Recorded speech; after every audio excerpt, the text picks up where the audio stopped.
But yeah, okay. So here's what I'm gonna do, because last time, can you see this thing? Hmm. The last time you were sort of filibustering me and not answering my question. So we're gonna go from the timers to one step further. So I'm gonna ask you very straightforward yes or no questions. So I just Okay. want you to give either yes or no answer only, one word, or give me a one word, like a location or something like that if I ask you. So either one word, yes or no, or you can skip it if you just want to skip it. But just give me Okay. one word, because we got to get through some of these. I've asked you some of these things multiple times, and you kind of, Yeah. I don't need to hear the Bible right now. We can do that later. I'm just to give me a clear answer. I So feel like some of them don't have one word answers, but okay, I'll do what if I it can. doesn't, then you can skip it. That's fine. Okay, okay, So okay. this is the one. Did God create the universe? Yes. So not just the earth, but the universe. Yes. Okay. So now, does God have a physical form? No, but Jesus does. I didn't ask the Jesus. But so God does not have a physical form at all, ever. I think yes. Okay, skip, I guess. Well, you said There's just a no, and bigger then you said answer. yes. So give me something. Well, the Trinity is the Father, Son, and the Holy Spirit, and that's God. So he All, all of that. so he Yes. does So have a yes. physical form. Yeah. Sometimes. Okay, so when okay, but not always. Not always. So when he created the universe, did he have a physical form? It says the Spirit was hovering over the water. So if But see, spirit like, is okay, here's physical what I'm gonna form, do. then yes. Honestly, I'm deferring to your expert. I'm not an expert on Christianity. I'm deferring to your expertise. So I don't need to hear the explanation. I need to hear the conclusion. I don't Okay. care All about right. all that. I'm saying, what, based on your expertise, your knowledge, whatever story you're telling me, tell me the answer. Don't tell me the Okay. explanation. So Okay. based on whatever you're just gonna tell me, did he have a physical form when he created the universe? Yes. So he was physically present when he created the universe. Yeah. So where was he? Name the location. It says that he hovered above the waters. What waters? Okay, what waters? So, do you want me to get it out? It's right No, here. no, but you shouldn't need that. You're the expert. You're the Christian. Yeah. Well, he made water on the earth But there first. was no And Earth. We're talking about the universe. right. So, he made the universe first, right? Well, that And, wasn't the question. Where was he when he made the universe? um, it's, let me see. He just was. Like he's not confined by our own understanding. So the answer is what location? Everywhere and nowhere and wherever he wanted to be. So you can't answer that with a location. Heaven. I mean, I don't have coordinates because nothing existed. So nothing existed, but he existed. You don't see any contradiction or issue in that statement? Um, So, but getting to the point, he had a physical form when he created the universe, is what you already said. So, so he was where was like that physical self being housed? Where was it present? That's all I'm asking. so his presence is like spirit, right? Like he wasn't physical like we have our bodies. No, no, but that's what I asked you. You said he was Okay. physical when he created the Well, I universe. thought you meant like spirit also, but no. He had a physical form when he came down as Jesus. Okay. So is Like that the Jesus. only physical form he's ever had was Jesus? He I'm gonna try and say yes or no. No. Okay, list me the physical forms he had. So he came down, like his spirit came down as a burning bush to talk to Moses. Because if he had fully resembled, like, shown him his spirit, Moses would have died. Okay, in Another outer time, space, outside of Earth, where did he have a physical form? Where and when did he I have it? doesn't. Only whenever Jesus ascended into heaven, because he still had his physical body. So does So God have a physical form in heaven? not God, but Jesus does. Okay. So there's no physical incarnation of God anywhere that you would ever see. Even when you go to heaven, you don't see God physically. Well, like Jesus is 100% God and 100% man. God is not really confined to a physical form. Does that make sense? But then when he creates us in his image, what that image would imply a humanoid physical form, would it not? Yeah. Yeah. So where is that But form? in heaven, but he's also omnipresent, which means everywhere. But And basically, if I went to heaven, would I see him there in humanoid physical form? Beside, not I Jesus, but him, like the God. like God. Um, it says that he's standing on the throne and stuff, but I don't know. There's no description of his physical form or anything like that. I think there is. It's just not something I've really researched enough to be able to have a clear answer. Because to separate Jesus from God, just to say he had conversations with God, wasn't he saying, like, oh, forgive them for our sins? So it's not him because he's talking to him, right? Or is he talking to himself? It's kind of like he's talking to himself, but in two different forms. Isn't that kind of interesting? But at least the forms are distinct, right? You don't say that Jesus is God, or you kind of do. We do say Jesus is God. We just say three in one. Hmm. So like the Father, the Son, and the Spirit, three in one. You can think of it like a braid So or the like Father is the God, the Creator. Jesus is the Son, and then what's the Spirit exactly? the Holy Spirit. He think of like miracles, but also he was sent down as the helper. So like I have the Holy Spirit in me. My Christian brothers and sisters have the Holy Spirit in them. Is it physical? So Is it a physical part of you? Could we biologically analyze it if we went to a doctor's office, X-ray? no, you can't. Okay. You can't. So the next one is the same point. So you can't answer where he physically was outside of the universe. Because there was no location anywhere. That would be a There concession was that nothing. that didn't happen then. If you can't answer that, where was he? And he has a physical form. So did he not have a physical Oh, form then? okay, okay. What I was meaning was you asked, did God have a physical form? Yes, as Jesus. Oh no, no. Before Let me then, make it more he clear. didn't. Did he have a physical form when he created the universe? No, he was a Okay. spirit. So he's able to impact the physical reality without having a physical form. Yeah, Okay. Then because he made physical form. He made the concept of physical form. okay. So now once the universe is made, is there sin? Not, no, So there's no sin. So then he creates the earth and people. Is there sin now? no, So now a person, one of those people he created, commits a sin. Is there sin now in the universe? yeah, So at what point in that chain did he create sin? Did he or did he not create sin? no, We just identified a period where there was no sin in the universe that he created, and then he created something, the earth, humans, and now sin was present. So can he be held accountable for that at all or not? no, because there was plenty of time in between. So, okay, this isn't because, but Adam and Eve lived for we don't know how long before sin happened in the garden. So it wasn't like he created Adam and Eve and boom, there was sin that just came with them. It wasn't like that. There was plenty of time in between when they were created and when she sinned and he sinned. But that's irrelevant to what I'm saying. I'm talking about in the totality of the universe. The universe existed at one point, and you said it had no sin. Then at some Mm-hmm. point, it did have sin. And it's a result of Mm-hmm. his creation that sin was able to exist. If he didn't create the earth, would there not have been sin? Ever. Um. So you're saying Just give me a simple, or you can I'm. skip it. Wait. Okay. Which way are you asking the He question? didn't. Okay, so God didn't create earth at all. So now would the universe have no sin? The universe wouldn't exist. No, no. The universe exists, like he created space and the other planets, but not earth. Okay. Oh. It's humans. It's human people.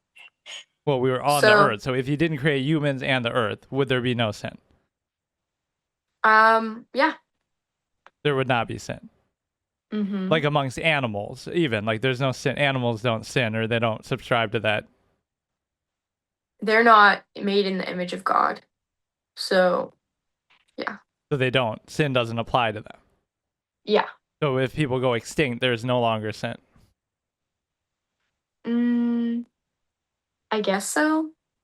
But we would still be alive in eternal life. So, And like, we we can would sin be there. Can we sin in the eternal life? not in heaven. You're not It's not that allowed we to sin. can't. How does he stop you from sinning in heaven? It's not that we cannot. It's like we choose not to, and we have, like, we are so much in the presence of God and in awe of Him. It's like all we can focus on, kind of a thing. Like, But the so goodness. nobody could sin in heaven. From my understanding, but I really haven't done enough research on heaven specifically But isn't there to a have. notable example of a particular angel sinning and therefore becoming Satan, and therefore that was in heaven? So angels aren't humans, so it's very different. But it was in heaven that happened. Um, well, still, No, I'm angels aren't asking. I'm humans. asking. Um, I'm not sure where it was, but I guess it had to be in heaven because it says that they were like thrown out of heaven or they were cast into the deep. Or I think it fell from The heaven, kind demons. of. They say he's a Yeah, fallen angel from heaven. But yeah. okay, so you seem that this one really bothers me because this you should easily be able to admit. You can blame humans for committing sins, but still acknowledge that God created sin by creating us. How could he create God us but created not us. sin? Because it's It's part of just us. like, It's part of our capability. I'm well, not it's just blaming like him for it. I'm simply saying he created everything, so that has to include sin. he created everything. Just like a gun maker makes a gun. The gun is free will. Someone takes that gun and shoots another person, they commit murder. The gun maker wasn't the one that committed murder. So I'm not applying blame to it. I'm applying cause and effect. For first of all, God is different because is all powerful, all knowing, all these kind of things. That's different than a gun maker. So, but no, by the gun maker making the gun, he is enabling somebody to potentially shoot somebody else. That doesn't mean he's to blame for it, but that possibility, if nobody ever made a gun, then nobody could shoot each other. It's the same thing. If he didn't make humans, could there be sin? What would there be sin? There wouldn't be. I mean, yeah, I guess not. So he did create sin by creating people. He created people. People made bad choices. Yes, but those choices were given to them by him. You said free will is given by him. So by giving Yeah. them free will, he is creating sin or the possibility of sin, He's giving them the power of choice. Yeah, free will. which includes sin, which he's creating by doing that.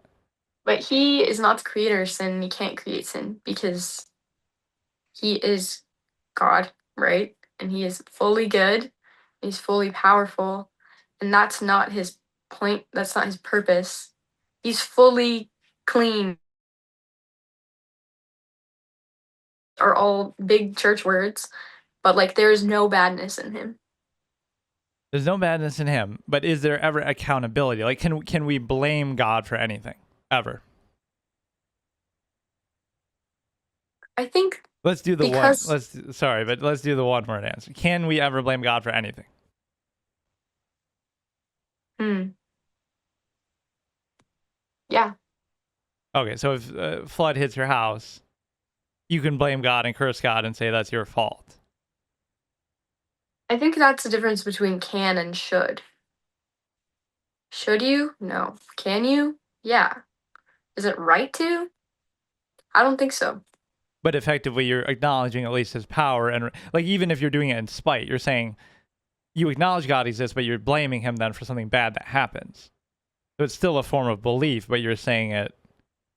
You're saying, okay, he's all powerful, so that must be his doing. Yeah, I see what you're saying.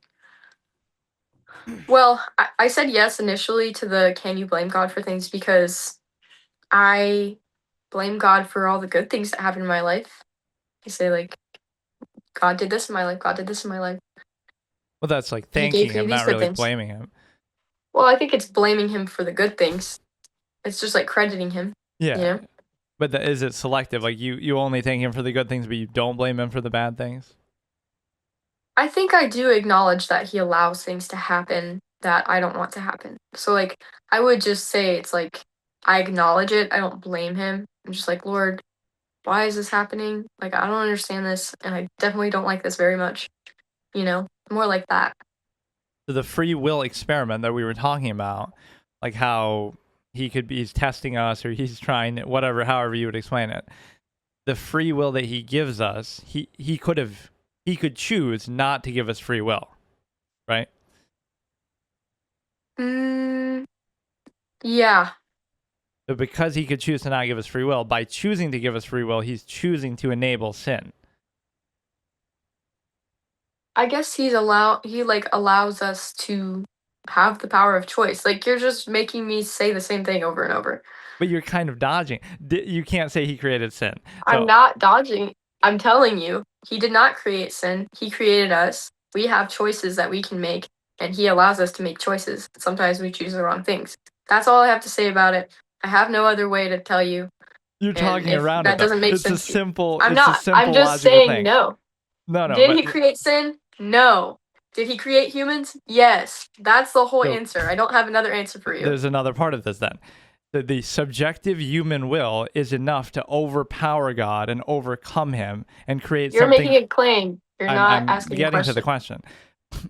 If that's true, the subjective human will is enough to overpower God, overcome God, and create something new that he did not create, which is sin. Yes or no?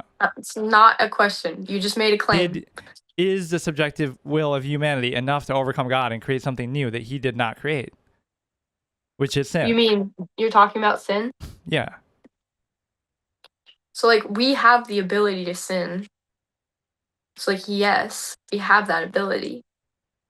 Are we overthrowing God by sinning? No. But we are separating ourselves from him because he's perfect. So we're making ourselves imperfect. So does God not want us to sin? Yeah. It makes him sad. So does that indicate that God is weaker, that we can do something he doesn't want? No. So,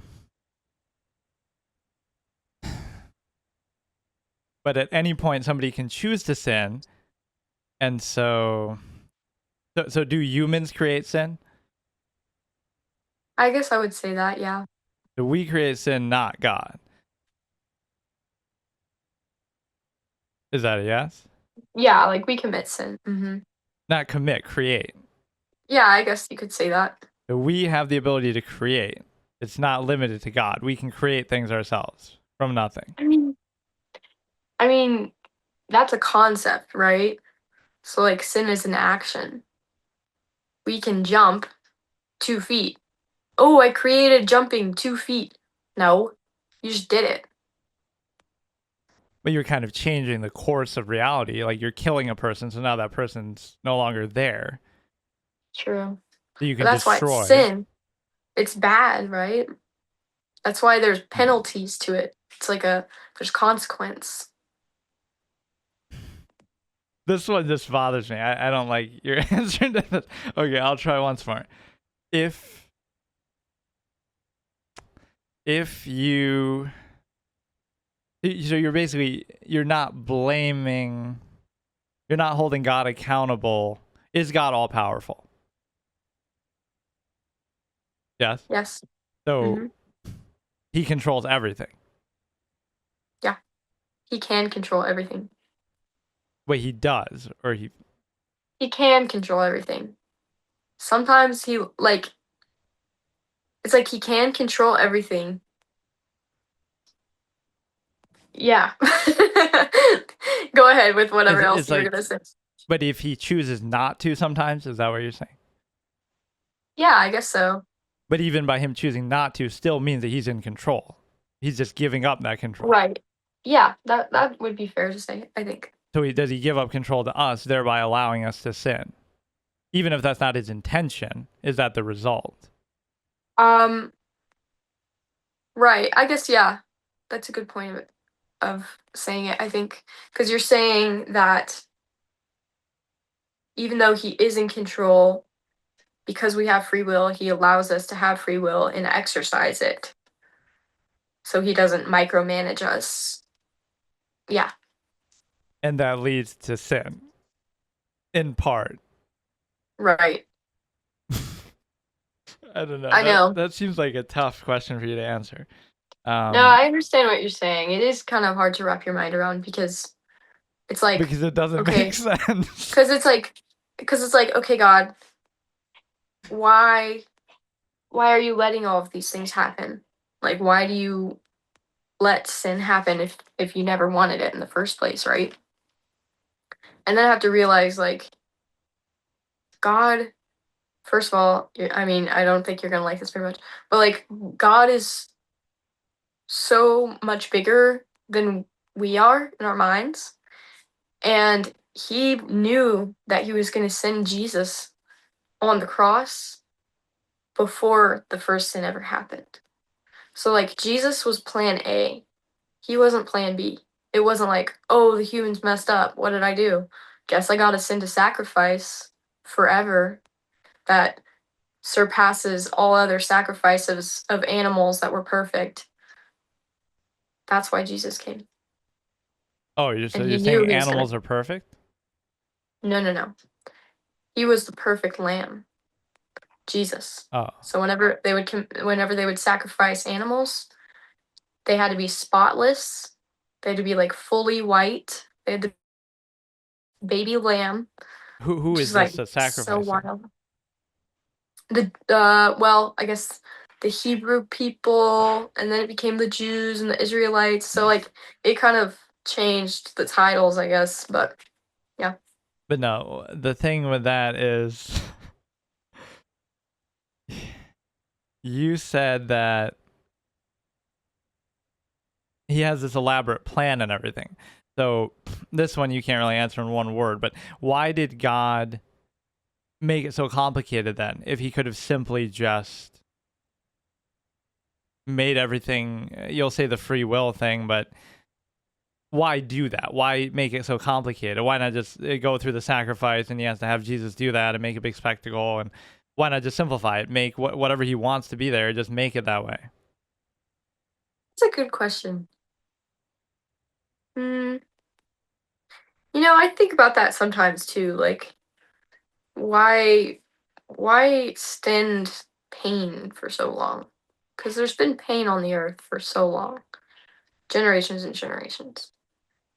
And there's wars and there's death and there's rape and like kids get killed and that's just awful. And I don't know. I don't know.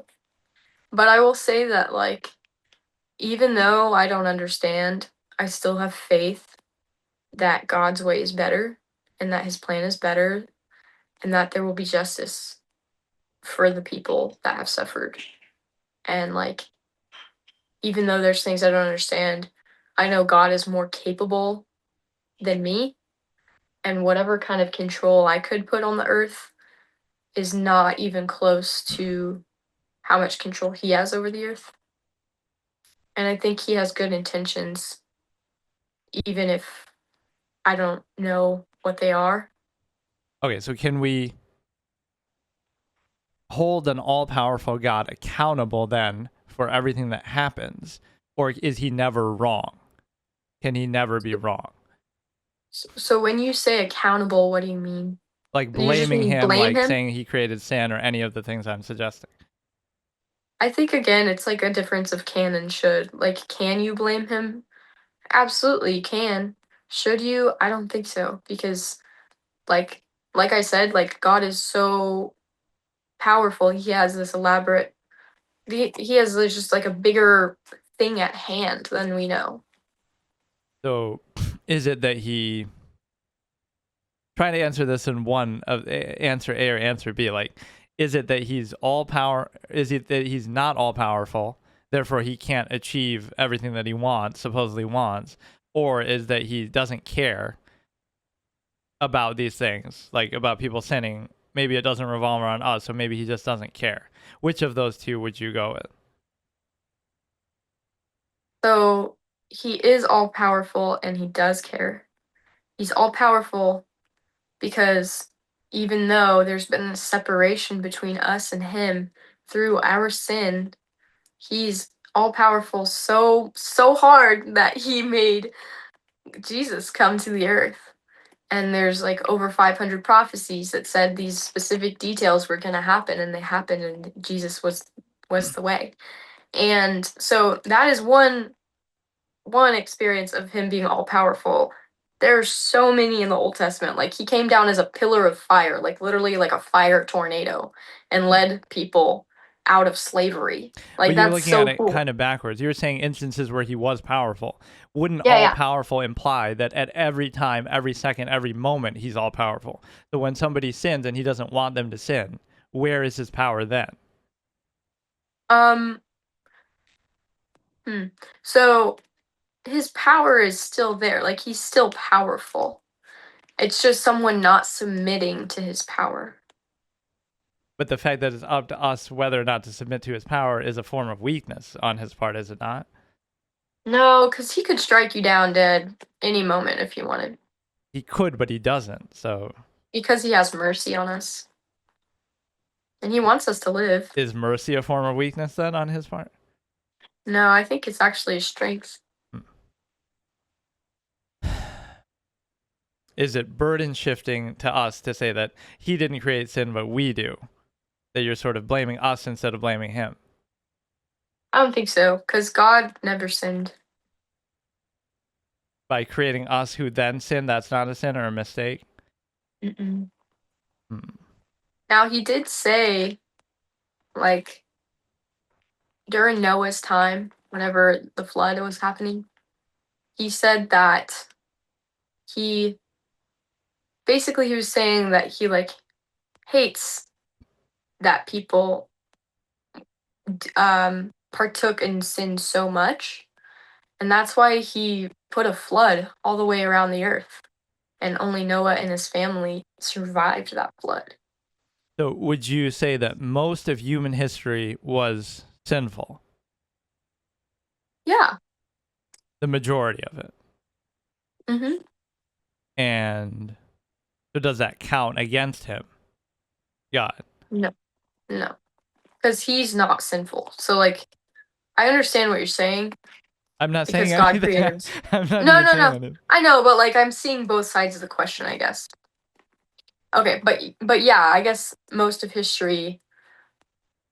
history books are about people's sin or the products of their sin. So, Well, what I was gonna say that is, so like 99% of human history could be genocide and slavery and torture and suffering, but that's okay. That's still working at God as planned, and we don't hold that against him, and he's doing just a great job, apparently. um, I would say that's an interesting way of looking at it. I see sin in history and it makes me sad. God sees sin and it still makes him sad because we could all be living such a better life when we're not living in sin. And so it says he's a jealous God, right? But not jealous in a way of like, oh, you're cheating on me. That's one of the sins, though. You said envy is a sin, so he's Jealous in the way where he says, I see the life you could be living and it's so much better than what you're choosing. And it says that he's a jealous God because yeah, I know that's a weird word to use, but it's like you could be doing this, not that, and like you could be living such a better life. And so it's more like he wrestles. But It's God like, does experience emotions. Then you're saying mhm, he's not above emotion. That's not just a human thing. mm-mm. No. And I think that's something whenever it says we were created in the image of God, I feel like maybe having emotions is a part of that, but that's just kind of a thought I've had. But for us, it can lead to a sin. But for him, it can't. Like we get angry, and that's an emotion, and then we go out and we do something bad, and then we regret it later. So he can't Hmm. do that. He can't get angry and make a mistake and say, "Oh, I'm mad," so I strike somebody down, and then maybe I shouldn't have done that. That can't happen. That's an interesting question too. So God's wrath and like anytime he has anger, it's for a good reason. Anytime we have anger, usually it's for a selfish reason or for like a How do you prideful know that? reason. Are you his God's therapist or something? How do you know? So God is like he's in charge of like he gave us life so he can take away life. So with him it's like if he Okay, give me an example of God taking away life. I'm trying The to. I'm flood or trying to think. something, right? Noah's Ark thing. Yeah, I guess the flood, So but now, like what if all we of were those. able to explain the flood by scientific reasons? Oh, it happened because of this and this barometric pressure, and we could have controlled that with modern technology. We could have stopped it. So if we could explain it that way, then where is God in that? We're observing the scientific process, so it's nothing to do with God. Oh, you mean like the science behind Noah's Ark and the No, flood? no, I'm saying in any example, you'll say, whatever, if some weather event happens and wipes out humanity, you could get credited to God, and you'll say, oh, that's us, him punishing us for our sins, right? I mean, yeah. But what if we can explain that event fully through science and we say it's not happening because of that, it's happening because of these clear scientific processes that we can identify and that we could Yeah. potentially even influence and prevent ourselves? So then where is God in that? There's no God. It's a process that we can observe. So God made science, and it's beautiful that He uses science all around us, and He'll use it for His own reasons. So, like, people say the Ice Age a lot, and Christians will say like they'll refer to it as like the flood, or I don't really know much about a lot of the Christian view when it comes to um the 10,000 years of creation versus the millions of years. I haven't really seen it as very important when it comes to sharing the gospel with people. I think it's very interesting to hear about. Okay, what is the um age of the earth then? Exactly. Give me a number. I don't know, I How really can don't that not know. be some? What does it say in there? In the Bible Yeah. it says it was made in 7 days. And then it says all the genealogy from Adam, the first person ever, to Jesus. And that's supposed to be about uh 2 to 4,000. Wait, no. I don't know how many thousands of years that's supposed to be. But Well, it's a lot. So like the very first people that ever were on the earth, it traces their whole family line all the way to Jesus. Their which is entire family line. how many people roughly in that line? I don't know. It's a lot. I wish I could. Can you look it up? Well, do you have a tab? Well, but what I'm saying is, would it be millions of people, or would it be thousands of people, or hundreds of people? I want to say hundreds, but I really Okay. like if you have the capability to look it up. There's a clear number because like it's almost half of these pages in some of the books. But But what I'm saying, anyways, okay, when God created the universe, was there a delay? And like, did he immediately create the earth and people, or did he wait? a lot of Christians even like disagree about that because it's like okay, it says 7 days he created the earth, but the sun wasn't created till day 3 or 4, so the sun wasn't going around the earth. So what does a day mean? Does it mean 24 hours? Does it mean something else? It's like God is so much bigger than that. He can take as long as he wants, he can take as short as he wants, you know? But can you Um, answer how long he took? 7 days. No, And no. then he rested on the seventh 7 days day. from when to when, though?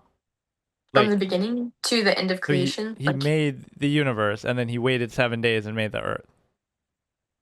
oh, no, no, no. It says God created the heavens and the earth. That the first day. Would the And then the heavens second count day, as the universe? Is that how you interpret it, or is that some? yeah.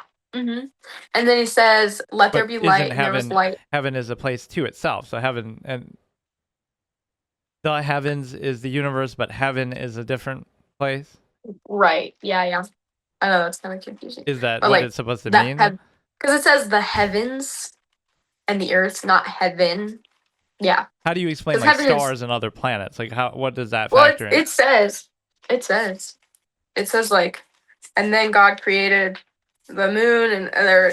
It says like he created the larger light for day and the smaller light for night, which is the moon, and then it says that he created the stars. And um, in the beginning, God created the heavens and the earth. The earth was without form and void, and the darkness was over the face of the deep. And the Spirit of God was hovering over the face of the waters. And God said, "Let there be light," and there was light. And God saw that the light was good. And God separated the light from the darkness. God called the light day, and the darkness he called night. There was evening and there was morning, the first day. So that was the first day of the earth. But what I'm saying is, what about all the other infinite number of planets and other stars? Like, why do you need so many? You're talking about things related to the Earth. I'm saying in the all of the universe, why does he have so many planets and so many suns and so many different things? Because he's so creative and beautiful. And I think that's like so cool that he did that. We just got Um, bored and did it. Like, is there a purpose to it? no, I think he's like amazing. Like he's just so like why not? Like, if he's so powerful and creative and beautiful and has all of these miraculous ideas of what science can do, and like, what? There's planets that are just balls of gas? Like, that's incredibly cool. It's like he made science, so why not make it to the fullest extent? I think that's awesome. And then if one of those planets comes and hits us as an asteroid and kills us, that's also part of his fun and creativity. I mean, yeah, I guess that would be part of his plan. But no, it's like if we can, when you're saying acts of weather or like him passing judgment on us, if we can defy that and we survive, like he's trying to kill us in the flood, but we somehow survive it, we climb to the top of a mountain. So then is that us conquering God or defeating God in that? Like, oh, he's mad at us, but we somehow, with our technology and otherwise, we survive it. So then what? So I would say that like God was allowing you to survive that. If he wanted you to die in a flood, he would make you die in a flood. But if everybody on the planet dies except for one random guy, he was clearly trying to kill everybody, but not the one guy for some reason.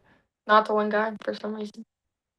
But it's up to Like your. there's nothing that he cannot do. So like if he wanted to kill somebody, he would kill somebody. But where does free will factor into that? Like a person could choose, okay, it's flooding, and one person just chooses to sit there instead of trying to escape. So it's up to them. It's not up to him. He could escape or he could not escape, but that's his choice. Like when we were talking about if somebody kills themselves, that can't be God's will because you can choose at any point to do that or not. How can you attribute that to God? So I would say like the man that chooses not to run from the flood or something is like one. Well, there's just so many variations of sin in that moment. Like, okay, is he selfish? Is he prideful because he thinks he's stronger than the flood? Is he, submitting to fear so much that it's trapping him? Is he Lazy, he just doesn't care. lazy? Yeah, does he not value his life? Like there's so many reasons that are rooted in sin for him not to be doing that. So that's a great question. Yeah. What's the answer? Wait, what was what? Well, Like, you okay, you know what so I'm saying. could I defy God in that way? Like, let's say I'm in some high position, I'm a priest or who's somebody like that God would rely on or some missionary, like, Yeah, yeah, just say a missionary. but like what is some central figure? Like I'm I think any missionary is a central figure so because then that God is missionary using. decides I'm on this important mission, I'm spreading the word, and then I decide to kill myself. So now I've subverted that mission and I've defied God and hindered him in whatever I was doing that was so important. So Hmm. now I can do that anytime? Like, so it's just that easy to subvert God's will, supposedly? God would just use someone else So you're just because expendable. Christians are expendable. no, they're not expendable because like God can use you in only ways he can use you.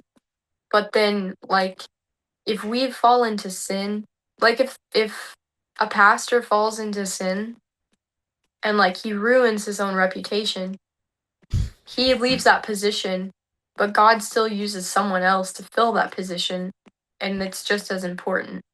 and they just do it in a different way. But if there was like a display of power by God, like he's doing this thing, he's trying to kill everybody because they sinned, or he's trying to do something, and we were able to defy that, would that not disprove his power? If we were able to defy what? Sorry. Something that he was trying to do. You say, oh, he'll strike us down with a bolt of lightning, and then I go in a bunker and I'm It's safe all from good. the lightning. So then what? Then That he proves. makes an earthquake, and the earthquake shatters your bunker, and like, or he could just like think, "Hey, stop his heart," and boom, you did. Like, it has nothing to do with controlling physical things. He even controls your body. So like, But has it? It's selective because has there ever been an instance where he tried to do something and failed? Like, or you somehow attach like, oh, even when Satan betrays him or things like those are still part of his right? plan. Yeah. Has he ever tried to do anything and failed? Hmm. I'm trying to think because I want to give you a good answer. I'm like trying to think of at least one. Is there even one? Um, I'm I'm not thinking of any, so I'm gonna say no. At least in all of my biblical knowledge, there's nothing God has tried to do that he did not do. So if that did happen, would that disprove his power? If he did try to do something and fail? Um, yeah, I think that would. So if he if he I mean, you can't be all powerful and like not be all powerful. So, but yeah. yet you supposedly want something, but then you don't make it happen, like the sin aspect, or but again, if okay, let's try to do the one word answers for a second. Just no matter 90% of human history is all sin, but that doesn't count against God. We can't hold that against him and say that's a Yeah. failure by him. Mm-mm. And if humanity goes extinct, we can't hold that against him. If humanity goes extinct, I mean, again, with the can and should, like, we can hold it against him. We can be like mad at him. Well, It's we not couldn't like be we because we should. wouldn't be here, but Yeah. But like, yeah, if when whatever humanity goes extinct, God, like, you could blame him or you could not, but there would be reason for everything. you basically accept whatever happens no matter what. Yeah. Okay, so Sorry. that's fine. I mean, it speaks for itself, but um let me think for a second. You're good. Like you would tell others what to do in Christianity, right? The Bible tells us what to do. We'll remind other Christians if like they're not acting like Christians. No, but you would go out and you would evangelize or whatever to people and try to convert them and try to tell them don't go to hell and be a Christian, right? Yeah. You would tell other people what to do. I would tell other people about the gospel, which is the best way to live your life. So So yes, you do tell other people what I to do. would, I would share the good news, is what it's called. But are you telling other people what to do or not? Um, no, we're offering it to them. You're offering it. Okay. But you are opening your mouth and you're going up to other people and you're telling them something unsolicited that they should do. We're offering it to people. But you're still actively going out. People aren't coming to you. You're coming to them and you're telling them. Sometimes they do. But you do Sometimes that they do. But sometimes. yeah. But yeah, we willingly go out and tell people about the gospel and we pray for them and we hope that they decide for themselves that they want to know Jesus. You So. do you consider that self-righteous to tell other people what to do or whatever, however you're saying it? I would say no because, for one, it's very uncomfortable sometimes to share the gospel. So it's not like, it's not particularly, it's like a way of obeying God for sure. And then is it self-righteous? Also no, because like I know I have faults and flaws. And so me like telling people about Jesus isn't necessarily at all me saying I'm better than them. It's just saying like, hey, I have this really good thing and I want you to have it too. So, but shouldn't you be self-righteous if what you're doing is right? Shouldn't you be sure of what you're doing and do it without any hesitation? Like you're spreading something that's that good and it's the right thing to do. So why shouldn't you do it and feel righteous about it? Oh, I see what you're saying. It does feel good and it feels like, oh, I'm being obedient. Like this is awesome. But I don't credit it to myself. It's like the Lord is working in me. Like God is using me, and that's like such a um I guess what's it called? Such an honor. There we go. But what I'm saying is, why would you hesitate? You're saying like, oh, it's difficult, or you do it somewhat. Why wouldn't you do it all the time, full throttle, go to people's houses, bother them, go to their work, do whatever? Because if you're right, then why would you hold back? You should be confident if you're so right and it's so absolute. Yeah. I think I evangelize as much as I can. Like I've evangelized to most of the people at my job. I go to Walmart and evangelize a lot. Um, yeah, I think like I pray and I'm like, okay, God, if you want me to talk to people, show them to me and help me have a willing heart and help me act- actively be effective when I speak to them, you know? But do you ever not like why is every interaction that you ever have with anybody in your whole life not just doing that if it's so absolute and it's so valuable? So God can use anything to point people to himself. So like even me just being nice to someone and then they can see like the love of Jesus in me. So that's a great question. But do you And hesitate honestly, ever? Like, oh, do I you could do hesitate? it here, but you don't. And why So not if you're right? right, there's been plenty of times, plenty of times. Um, I know of at least 3 times in the last couple years where I wanted to like step out and share the gospel with someone. I like wanted to go talk to somebody and then I didn't. And I felt like this terrible, like soul shattering, like frustration with myself because I know that if I had acted more selflessly, I could have shared the good news with someone and that would have been so rewarding to them and to me. But for whatever reason, out of fear, out of selfishness, What are out you of afraid of? exhaustion, honestly, I think whenever it is fear, I'm afraid that I won't represent Christ well or that I'll say something wrong. And like God has taken that from me more, I guess you'd say. Like I haven't submitted to fear in that way more recently. But even laziness, But no, like what the point was that is it a sign of doubt that you wouldn't do that? Like if your faith is so strong, you would never hesitate or you would do it all the time. So is it a form of doubt that you would hesitate and not do it fully?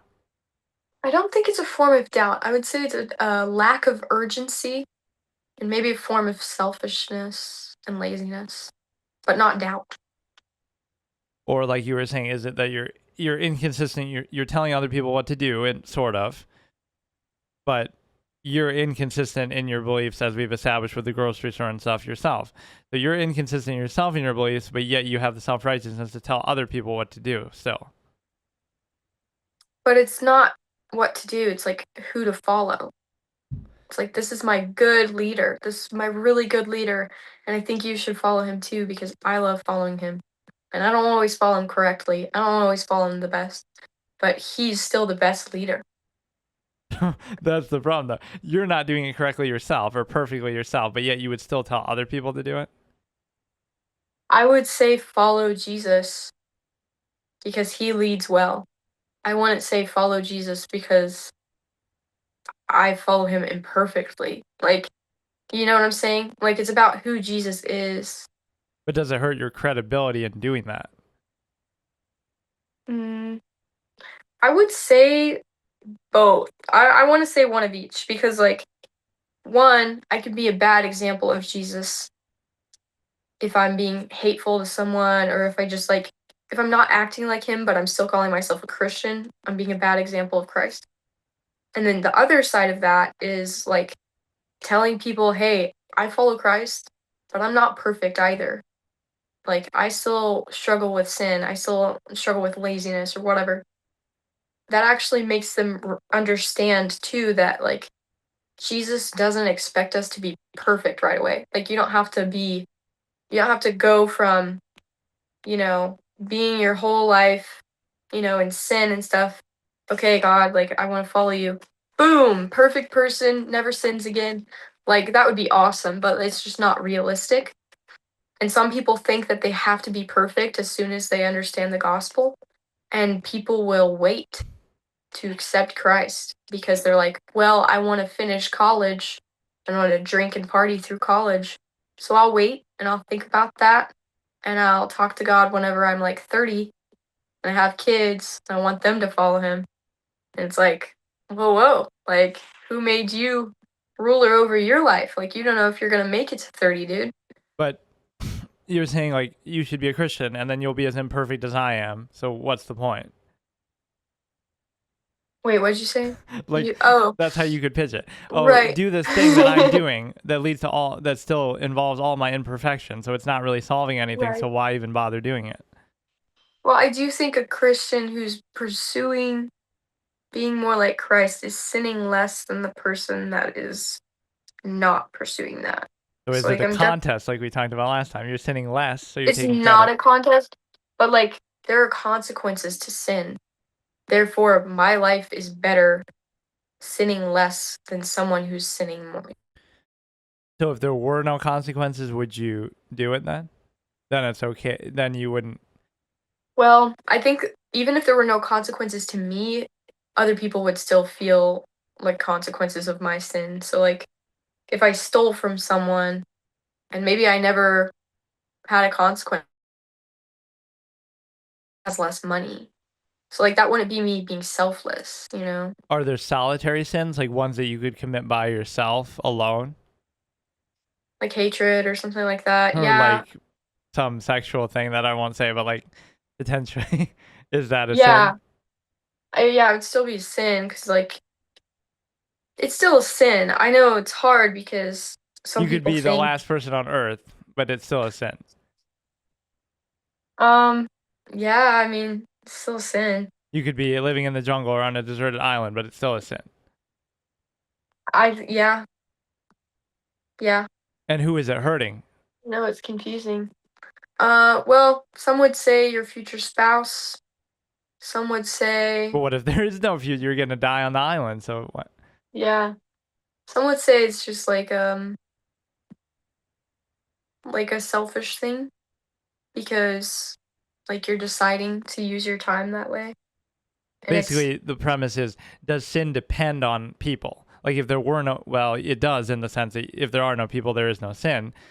yeah. But it more directly, sin only involves doing harm to other people, or like you said, you can still commit sin even if there are no people. Yeah, because our body is a temple, right? So like even if you're cutting yourself, that is a sin because your body is a temple and technically like you are the Lord's. And so if you're mistreating yourself, it's like a reflection of how much you value the Lord as well sometimes. So I could see that being one of the if you were have to like put it out in words, I guess like you're mistreating a temple. Somebody who does that, they're cutting their wrist. You would comfort them by saying you're gonna go to hell and you're sinning and Mhm. you're damaging your temple. No, that's not what I would comfort them with. I've actually had to talk through that with a couple different people before, and I think what they mostly need to hear is like how much they are worth and how much value they have because that's what they're pondering, but also they think they're really bad and usually they think they're disciplining themselves. And it's like the Lord is so much better than you having to discipline yourself. Like he has much more grace than anybody else. So So is it like a constant struggle that even the most perfect, like Gandhi beats his wife or something? So like even the supposedly best people still sin. So it's a constant struggle. So there's no there's no accountability that everybody's imperfect. So why should we treat anybody as credible? so yes, we are imperfect. But it's like the trying to be more like Christ part. It's like if you're trying to figure out if someone is close to God, you need to look at their decisions and their choices. Like, are they choosing things that Jesus would choose, or are they not choosing things that Jesus would choose? Okay. Does God have um does God have self-doubt that if his intention is perfect, why would he give us free will? Why would he need to do that if he trusts his own design and plan? Kind of like what I was saying earlier, I think it is in his plan for us to have free will, even though we don't understand why. Um, yeah. But but God knows what's best. hmm So then why doesn't he create what's best? Like, we're gonna have that in heaven, though.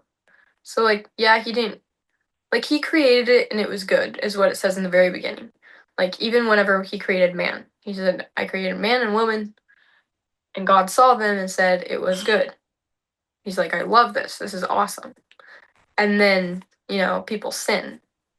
So, Can God see the future? yeah, So then he would have seen from the beginning that that would have happened, so it wouldn't have been a big deal. yeah. So he already had Jesus as a plan. But the point I know is it's I know that it kind of goes in a loop. It kind of goes in a loop, but it's then the he wouldn't have truth. And he's needed like, Jesus because he could have prevented that from happening in the first place. But the point is that um, he can see the future, but you're implying that time somehow erodes his power. Like everything was good in the beginning, but then it wasn't good later. So is that all it takes to subvert God's perfect design is time? hmm. Can you say that one more time? That was a good question. I just need to hear it worded again. So you said that everything was good in the beginning, but then over hmm time it wasn't good. So is time the only thing it takes to then erode and subvert God's supposedly perfect design and power? No. Um, it's choices, right? Like just like choosing sin. Um, but time, he also made the concept of time. So like there's literally nothing out of his control. But time is you did just account for that. You said time is the reason why it was good at the beginning, but then over time something bad happened or bad things started to Yeah. happen. Like after a while, people decided to sin. They didn't decide right away. So time was an element that undercut God's plans. No. It was a choice. When it happened doesn't matter. Was God like shocked or he was disappointed though, you said, when Adam and Eve Yeah. ate the apple or whatever, right? Yeah, yeah, it says like he said he was saying this, but he knew where they were. He was like, "Where are you, Adam?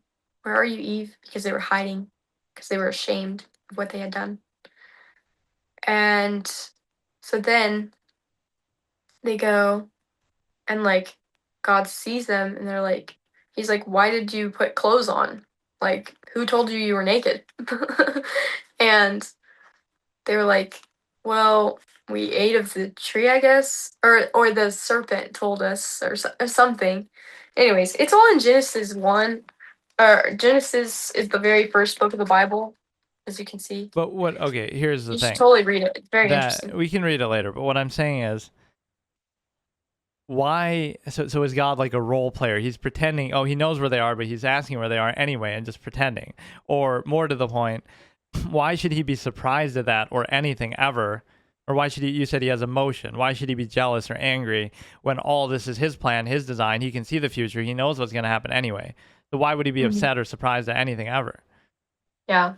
So he does know, and he wasn't surprised.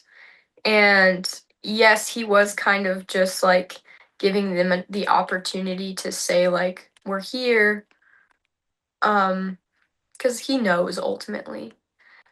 But why does he have emotions even though he knows what's gonna And wait a happen? second. When I he mean, it's was kind of doing like that, was that on earth that he's doing that? mhm. So then that wasn't Jesus doing that. No. So he does have a physical form that you said earlier he doesn't, separate from So like, Jesus. so I believe it was his spirit. I can look. It says the fall. I heard the sound of the garden. Okay, okay, this is kind of cool.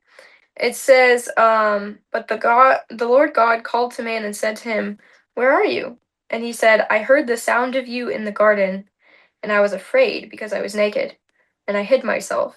And he said, "Who told you that you were naked?" So it says, "I heard the sound of you in the garden." It doesn't say that he heard his footsteps. It doesn't say that he heard him brushing through the trees. It could have been like this really cool sound, like